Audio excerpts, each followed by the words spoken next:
Berteduh di hati Tuhan.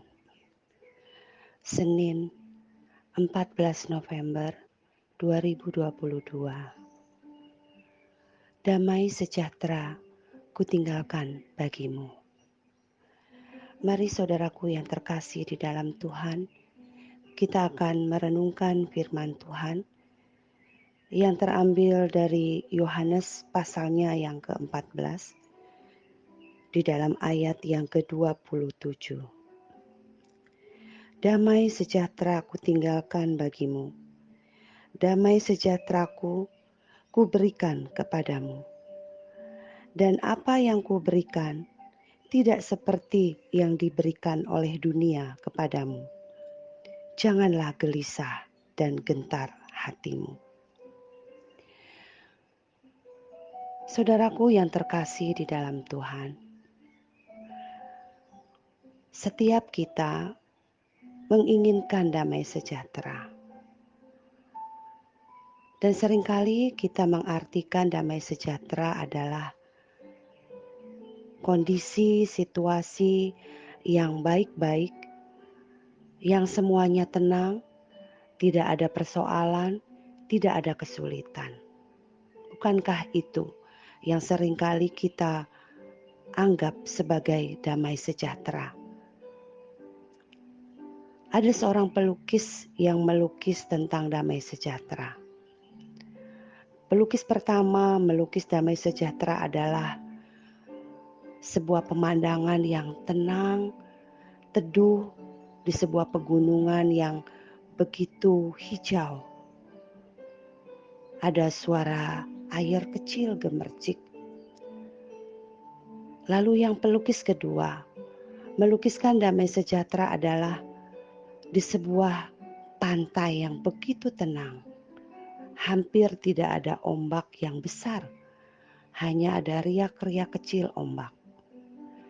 Tapi seorang pelukis yang ketiga melukiskan tentang damai sejahtera dengan gambaran seekor burung merpati yang ada di sebuah batu karang yang sangat besar.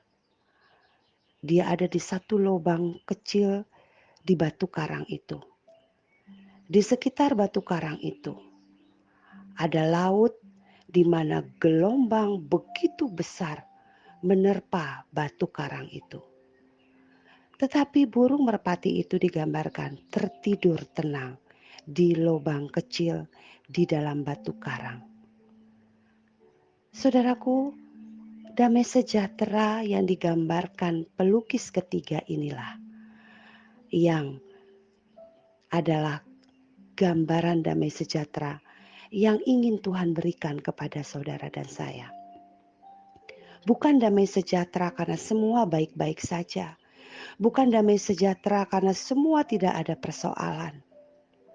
Tetapi Tuhan Yesus mengatakan janji ini kepada murid-muridnya di saat Tuhan Yesus sebentar lagi akan mengalami penderitaan. Tuhan Yesus akan mengalami kematiannya. Dan Tuhan mempersiapkan murid-muridnya menghadapi peristiwa yang sulit, peristiwa yang besar, peristiwa yang tidak mudah untuk dilewati oleh murid-murid. Dan Tuhan mempersiapkan dengan satu janji, damai sejahtera dari Kristus, bukan dari dunia. Damai sejahtera yang diberikan Tuhan Yesus Kristus kepada murid-muridnya adalah damai sejahtera yang tidak sama dengan dunia. Damai sejahtera yang powerful. Damai sejahtera yang bisa membuat murid-murid sanggup melewati masa-masa yang sulit di dalam hidup mereka. Khususnya di masa-masa di mana Tuhan Yesus akan ditangkap, akan diadili, dan akan menderita.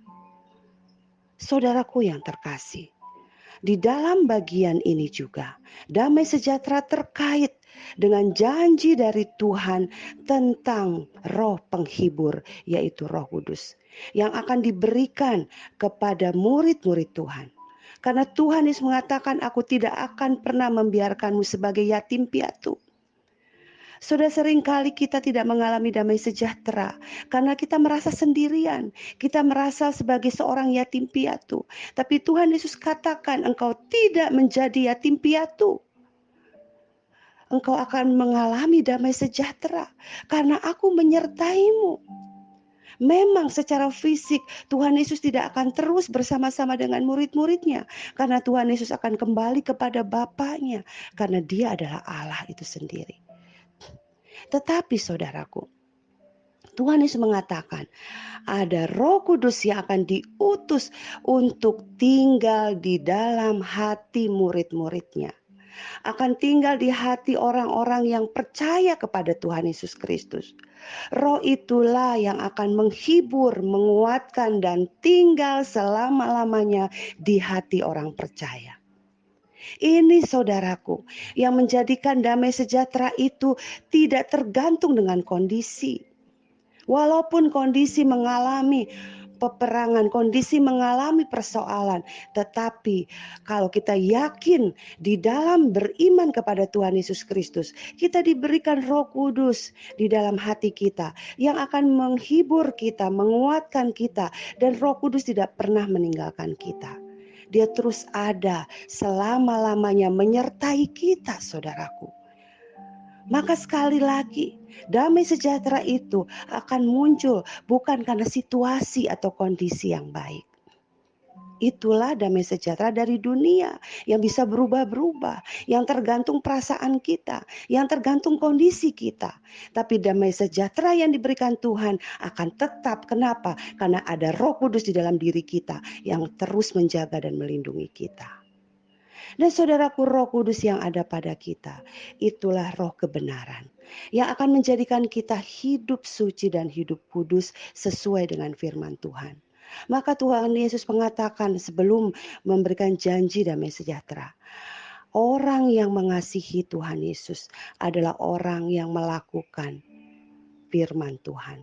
Orang yang bukan hanya mendengar firman, tetapi melakukannya setiap hari. Itulah orang-orang yang mengasihi Tuhan. Itulah orang-orang yang di dalam dirinya ada roh kebenaran, yaitu Roh Kudus. Dan itulah orang-orang yang akan mengalami damai sejahtera dari Kristus. Saudaraku, mari kita setiap hari, kita butuh firman Tuhan yang akan menyucikan hidup kita. Karena tanpa firman Tuhan, kita tidak mungkin dapat mengerti kebenaran. Dan kita bersyukur di dalam diri kita ada Roh Kudus yang akan menolong kita menjalankan kebenaran itu. Bukan karena kekuatan kita, bukan karena kehebatan kita, bukan karena kita menjadi orang yang begitu rohani lalu kita bisa sombong dengan kerohanian kita. Saudaraku, kita bisa melakukan kebenaran karena ada roh kebenaran yang Tuhan berikan di dalam hati kita. Dan biarlah di dalam itu semua Roh Kudus yang bekerja di dalam hidup kita, dan damai sejahtera menjaga kita, memberi ketenangan kepada kita sekalipun kita melalui masa-masa yang sulit. Tuhan mengatakan orang yang mengalami damai sejahtera dari Tuhan, dia tidak lagi takut dan gentar. Mari saudaraku, kita jalani hari ini tanpa takut dan gentar, karena damai sejahtera Kristus ada selalu beserta dengan kita. Kita akan berani menghadapi hidup ini dengan kuat, dengan iman yang teguh. Saudara tidak pernah sendirian. Roh Kudus ada bersamamu, bersama dengan saya, dan Roh Kudus yang akan memberikan kita kekuatan. Selamat menjalani hari ini dengan kekuatan dari Tuhan. Tuhan Yesus memberkati saudara. Amin.